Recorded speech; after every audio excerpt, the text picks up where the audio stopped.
Ndio mwenyekiti, naona umeniita haraka. Ndio. Hebu mfungulie huyo ndugu aliyepo humo ndani ili tuje tumuhoji mara moja. Mfungulie. Oya. Wewe. Yo mara moja.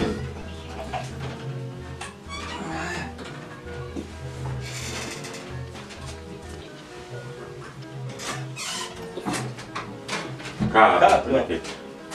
Shikamoo. Halia. Hebu unaweza ukaniambia ilikuwaje mpaka ukafanya lile tendo?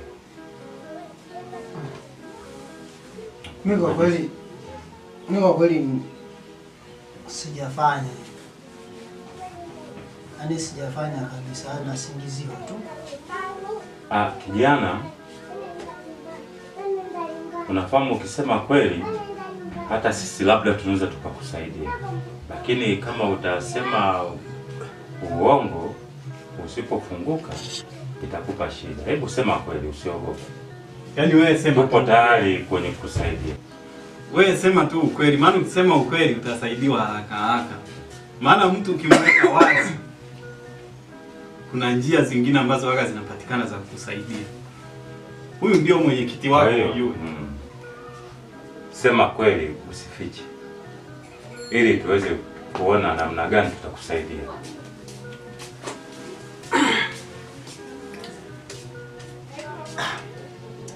Lakini kweli, ngoja mimi niwaambie tu kweli. Unajua ilikuwa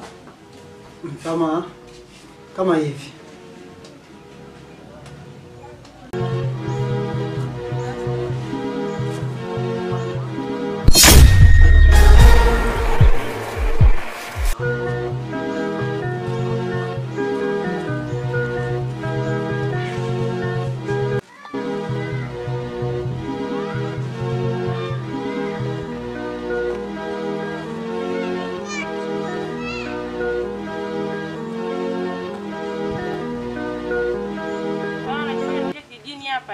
Nitawakomesha. Hawanijui mimi ni nani. Yaani mpaka wahame kijiji nimesema. Niwe sio mimi.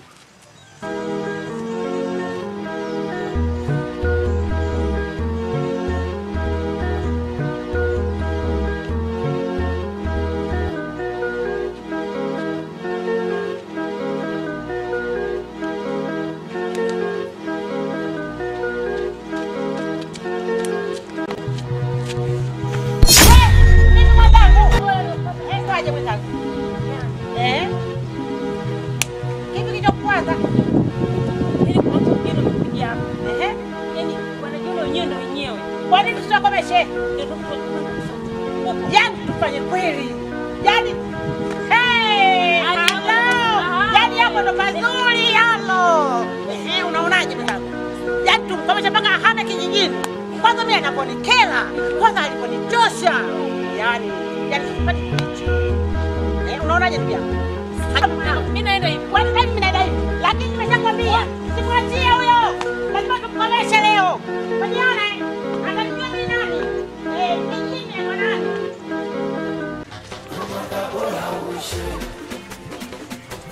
Odi baba. Habari za hizi? Habari yako baba?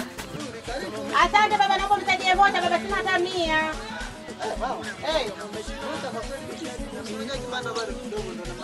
Tumeanza baba, basi naomba hata 500 tu baba, itanisaidia hata mbele nikanunue vocha. Na shida baba ya muhimu kweli baba.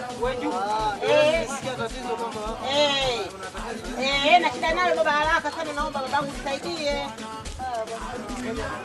Haya baba, asante. Asante baba. Asante sana baba. Nashukuru. Asante sana baba. Asante sana kwa kuniguzia matatizo yangu. Nashukuru sana baba. Haya baba, asante, naenda. Haya baba.